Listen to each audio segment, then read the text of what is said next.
Sofri com depressão por volta de uns 10 anos.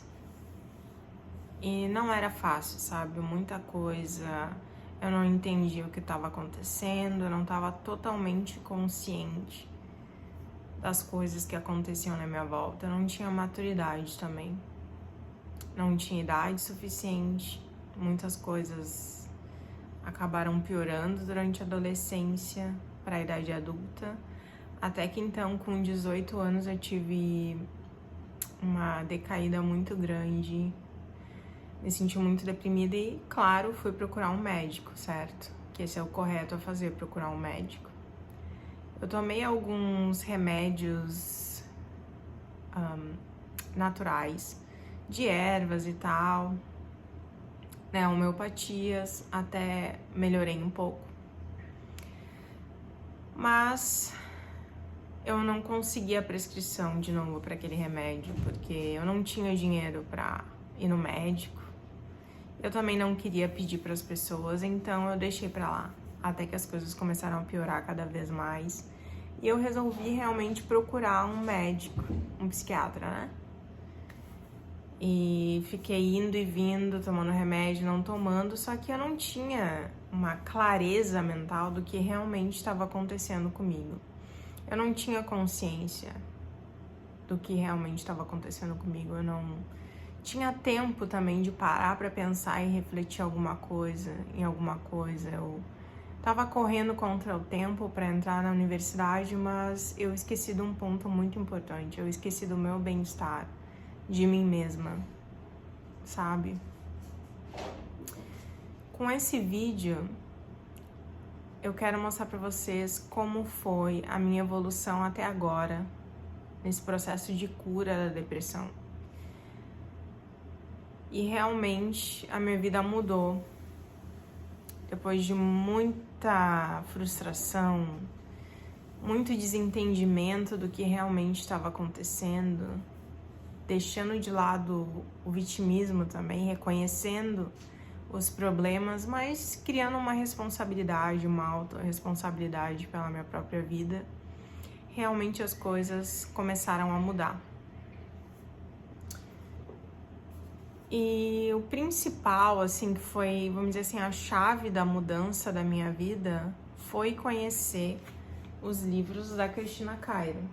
Eu conheci os livros dela um pouco antes da pandemia, eu acho, 2018, eu conheci uma amiga, a gente começou a conversar muito pelo WhatsApp, ela tá no Brasil e eu tô aqui no Canadá, como quem me acompanha sabe que eu moro no Canadá.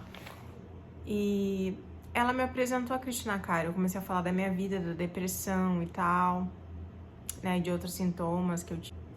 No início, era uma coisa assim, nossa, mas a gente atrai tudo. Era um pouco complicado pra minha mente. Eu demorei, vamos dizer assim, A Cristina Cairo ainda não tinha muitos vídeos, né, áudios, né, por causa da Rádio Mundial. Áudios, vídeos de gravações, né, das coisas, dos conceitos, das explicações dela sobre as doenças, né. Demorou muito tempo para mim processar, até para lidar com as crises que eu tive. Enfim, tudo foi aprendizado no final. Eu acredito que tudo valeu a pena. Mas enfim. Através das explicações dela na internet, que eu comecei a me dar por conta das coisas, né? Mais como é psicóloga, eu mudei um pouco o foco da terapia para uma terapia mais comportamental, uma psicóloga que tem mais consciência dessa parte mais holística, mais espiritual. Com o tempo eu comecei a me conectar mais com uma parte espiritual, uma parte que me explicasse mais que todos temos uma missão aqui na Terra, que a gente é útil, que a gente é especial, né? Que vale a pena estar vivo aqui, porque a depressão ela realmente afeta muito essa coisa da importância, dos valores e tal. Então, depois eu ainda fiz uma terapia, que eu tô até hoje, uma terapia mais holística, que eu discuto mais a linguagem do corpo também, né?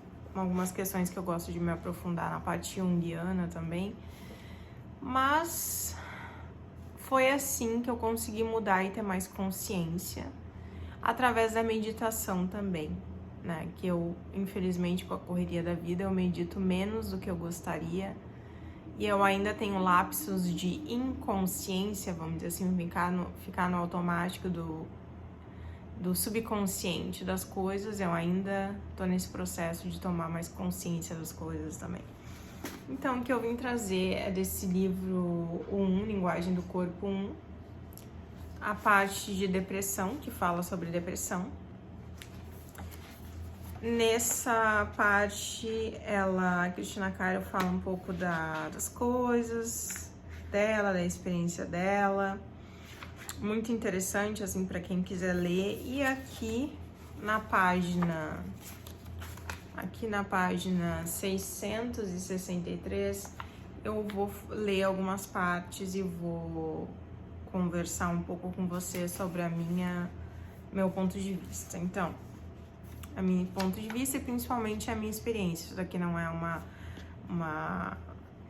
um conselho para ninguém, eu só tô compartilhando a minha experiência, para deixar claro isso.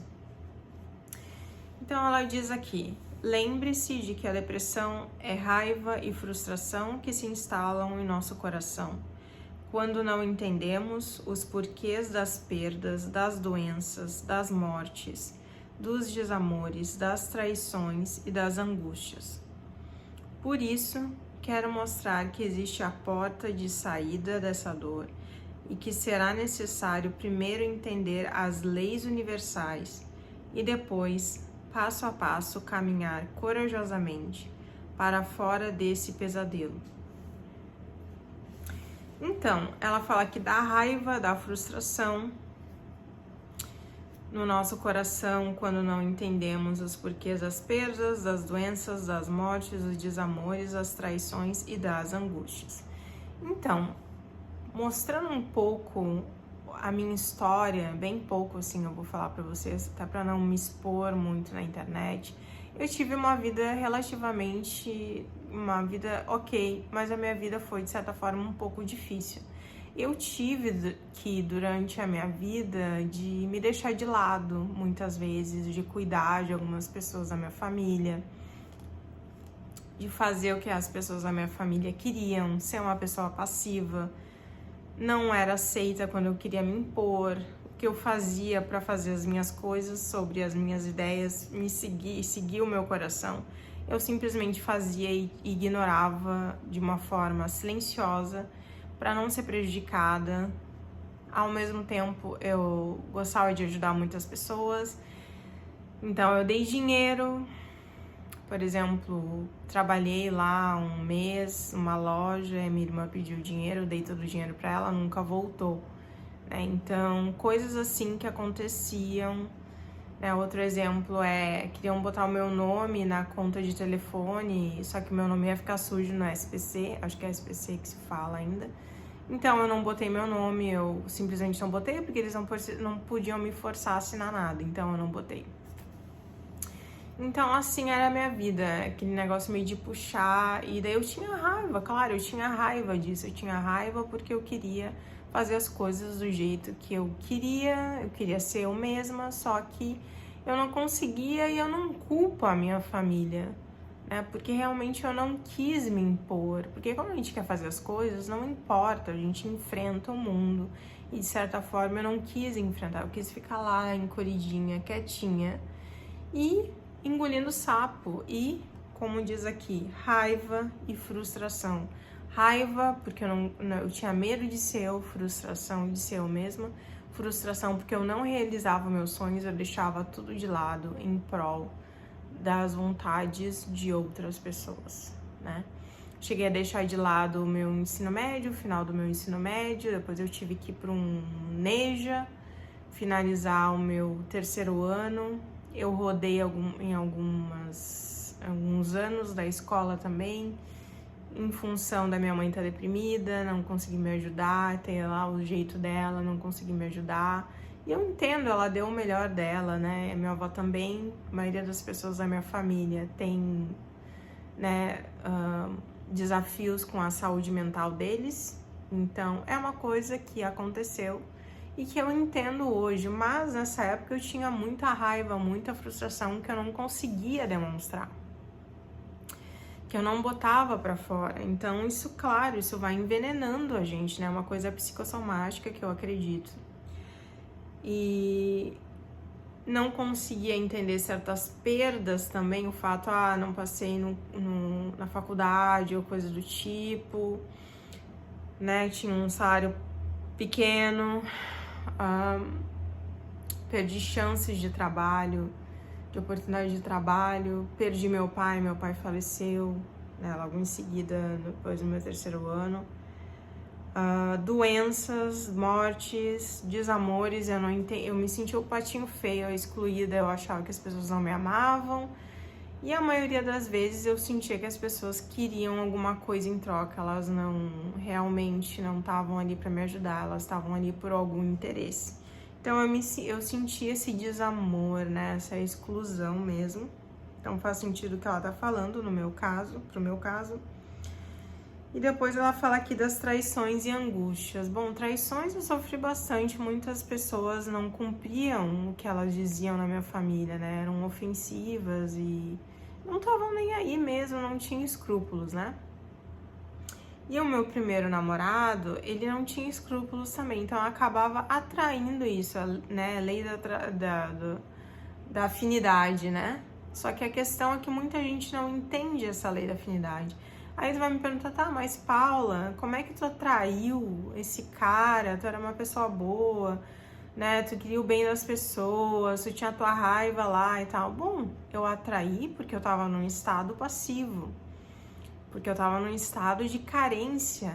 Nenhuma pessoa é abusiva com alguém que se impõe, ela vai ser abusiva com alguém que é passivo e tem carência. Então eu tô precisando, eu tô carente, tô precisando, né, de me apegar em alguém, a pessoa vai lá, né, que tem aquela postura, vai se aproximar de mim. E eu vou aceitar aquilo porque eu tô carente, então, porque eu tenho raiva também. Então, acaba atraindo. Então, a lei da afinidade é essa coisa, assim, né?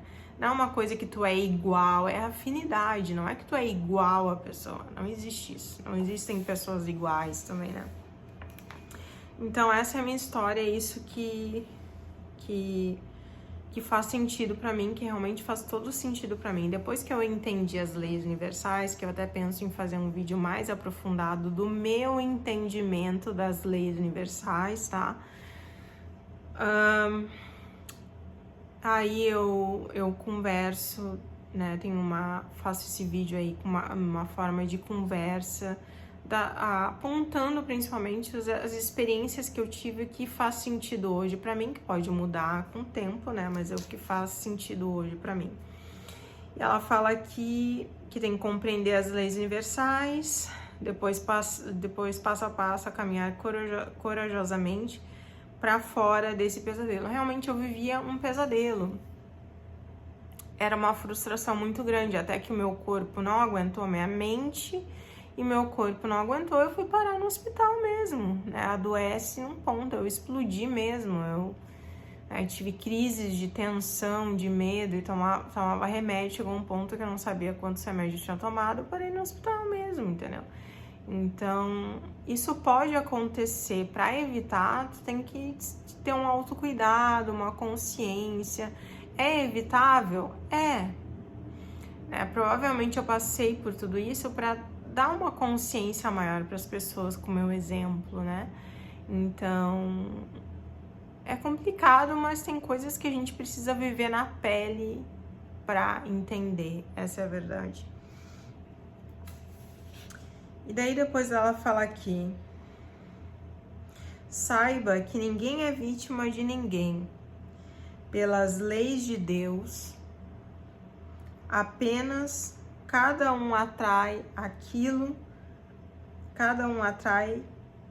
para si aquilo que mais teme, exatamente por pensar e falar demais sobre aquilo que tem raiva ou mágoa. Então eu tinha muita raiva, muita mágoa, eu não aceitava as coisas, né? Quando eu comecei a namorar com meu atual marido, eu achava que ele ia me trair, eu ficava com medo, ficava numas coisas assim, porque eu fui traída antes, eu fui esculachada antes, valorizada antes.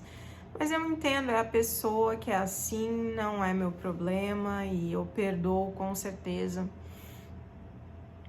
E eu sofri muito, realmente eu sofri muito, muita raiva guardada, muita mágoa guardada. Isso é verdade mesmo, né, no meu caso. Então pensa, anos guardando isso lá. Essa coisa do cara que eu nem considero muito ex-namorado, né, uma pessoa muito agressiva e tal. Isso aconteceu quando eu tinha 13 anos, né? Então, imagina, desde os 13 lá, mais as frustrações com a família, a falta de cuidado, a família adoecida. Quantos anos? Eu já tô com 36 anos, né, pessoal? Então, quantos anos aí? Pelo menos 20 anos, né, dessa questão psicossomática, entende? Então, com certeza, sem esse cuidado, sem essa consciência, sem essa coisa de saber o que fazer e tal, culminou nisso, culminou na depressão. Mas é reversível, porque, olha, eu fiz terapia por 7 anos, a psicanálise freudiana. Eu só chegava lá e desabafava. Não tinha muitos temas de casa, não tinha muitas tarefas, muitos exercícios, como a comportamental tem, uma psicanálise mais voltada para a linguagem do corpo tem, né? Então, eu desabafava, mas eu realmente não mudava muitas coisas, e a culpa não é do terapeuta, a culpa foi minha mesmo, entendeu? Porque a culpa foi minha, foram as circunstâncias da minha vida, mas eu precisei passar por isso para entender, senão eu não ia entender, sabe? Como eu entendo hoje, passar essa consciência, né? Então, aí ela fala aqui, pensamentos, palavras e ações geram o seu destino e você pode modificá-lo com a determinação de pensar e falar somente sobre coisas boas, mesmo que tenha que inventar tais fatos otimistas. Isso é verdade, pessoal. Eu tô passando por um processo que eu tô trabalhando essa questão do pensamento positivo, sem estar tanto no pessimismo, né? Que com esse tempo deprimida, eu criei uma corrente muito pessimista das coisas, não conseguia ver o lado bom das coisas.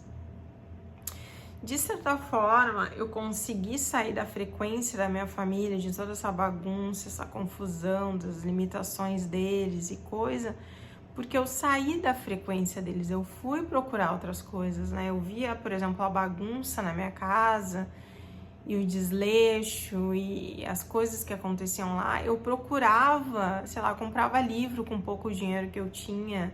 Por exemplo, eu comprei um livro que era 15 minutos para arrumar a casa, 15 minutos, eu nunca vou esquecer desse livro. Porque eu não tinha tempo de chegar em casa, eu trabalhava e eu não tinha tempo de chegar em casa e arrumar a casa inteira, eu ia ficar madrugada limpando, né? Que era uma coisa, minha família tá adoecida, imagina, a maioria com problemas, né, como é que diz em português? Desafios com a saúde mental, então era complicado, né? Então eu sempre tava ali procurando evoluir, até que eu fui morar com meu marido. Eu saí daquele ambiente, entendeu? A minha vida melhorou bastante. Eu tive que sair daquele ambiente, eu fiquei saudável na mesma hora, eu não tava tomando remédio, eu fiquei saudável. Mas depois eu adoeci de novo, antes de me mudar pro Canadá. Então, o que aconteceu que eu adoeci de novo? Foi justamente isso, foi a minha dieta, que eu tava comendo muita porcaria, só carboidrato também. Depois dessa questão da dieta eu entro num outro vídeo, mas eu tô fazendo uma dieta para epilepsia, então meio que muda também o sistema nervoso, então é o que me ajuda hoje. Eu tava comendo muito mal, então meu corpo sentiu, e essa questão, ó, eu tinha pensamentos muito negativos. eu falava coisas negativas, que ela fala, palavras e ações, né, bem negativas. Eu era pessimista, por mais que eu estivesse feliz por ir pro Canadá, pô, eu larguei minha faculdade de enfermagem, então eu, nossa, não vou ser nada, e pensamentos negativos. Agir com raiva, agir com medo, agir. Então, tudo eu puxei isso, eu sintonizei com isso e eu adoeci de novo. Entende? Deixa eu ver aquela mais. Essa questão tem que inventar os tais fatos otimistas. É tudo questão de foco. Eu digo para vocês, hoje eu sei, estudando também ciências ciências, psicologia, é o equivalente à psicologia social no Brasil e psicologia individual, né? Que eu estudo hoje, é tudo questão de foco, fora o trabalho que eu fiz com as terapeutas aqui. É tudo questão de foco, tem que focar nas coisas positivas. É como assim, ó, tu olhar uma paisagem, vou dar um exemplo, aqui no Canadá. A paisagem do inverno é bem difícil, assim, como se a natureza toda tivesse morrido, assim, essa sensação que dá com a neve, daí não tem nenhuma folha na árvore, tu não escuta os passarinhos cantando, tá? É bem difícil, né? No início é uma festa, alegria, mas depois eu explico pra vocês. Mas enfim, vamos pegar uma imagem de neve, né? De uma floresta com neve. Vai ver ali que a luz tá mais baixa, quase não tem sol, o chão tá todo branco, as árvores estão sem folhas.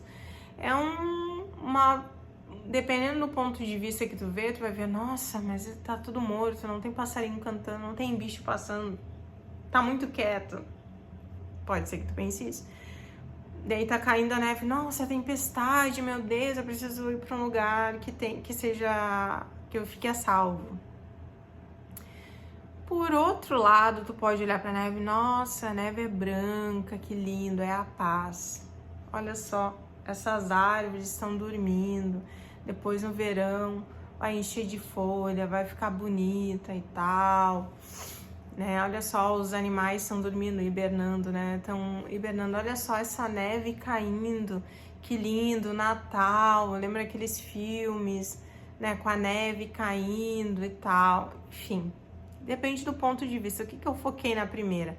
Nossa, uma coisa mais negativa. Eu peguei elementos ali da aparência daquela foto, daquela imagem, o frio e tal, mas uma coisa mais depressiva. Na outra perspectiva mais positiva, é uma coisa mais resiliente, uma beleza do Natal. Então, assim, depende muito do foco da interpretação que tu dá, né? Como se tu olhasse uma peça de arte e tu interpretasse ali, que bonito essas cores. Pode olhar o vermelho, pode te remeter à guerra, uma paixão doentia. Mas tu pode olhar para o vermelho, para a cor vermelha e pensar, é a paixão de Cristo. É uma paixão, é o amor, aquele amor ardente, né? Depende da tua perspectiva. Em várias culturas, cores são conceitos diferentes. Mas eu não vou entrar em muito detalhe, mas pra mim é muito da questão de como tu interpreta. E pra pessoa depressiva, quando eu tava muito, muito depressiva, eu não via saída, né? E uma das coisas que eu acredito hoje, que me ajuda muito, é um princípio universal, um princípio de Deus, uma crença para quem é ateu, né? Não importa em que tu acredita ou não acredita, mas é uma crença no bem maior, que as coisas vão ficar bem, entende? Tem um livro do Dalai Lama que é o Happiness, alegria, não, Happiness é felicidade, eu acho, felicidade é. Eu tenho em inglês aqui e tem um capítulo que fala só sobre felicidade. E ali ele diz, eu acredito, Dalai Lama diz assim, eu acredito que a compaixão é inata, o ser humano tem dentro dele a compaixão, o ser humano tem dentro dele o amor. Então basta tu ativar isso, pode ser pela oração, pode ser por pensamentos, ações, comportamentos, crenças, né? Tudo é um exercício. A consciência, a minha conclusão é que a consciência é um exercício. Então, é interessante procurar aprender as coisas pelo amor, porque pela dor é muito difícil. Eu aprendi a depressão, a ter resiliência pela dor, e foi muito dolorido mesmo. Hoje eu tenho orgulho que eu consegui atravessar esse período, que eu tô bem, que eu tô saudável, graças a Deus, né? A força de Deus, como eu sempre falo, né? Então, é importante procurar sempre aprender pelo amor. Claro, a gente tá nos momentos e a gente tem que nos momentos da vida, e a gente tem que se respeitar, né? Então, tem que respeitar os momentos das outras pessoas, eu entendo. E eu tive meus momentos também, cada um tá no seu, né, no seu momento, no período de aprendizado. E é isso, pessoal. Espero que esse vídeo tenha ajudado vocês.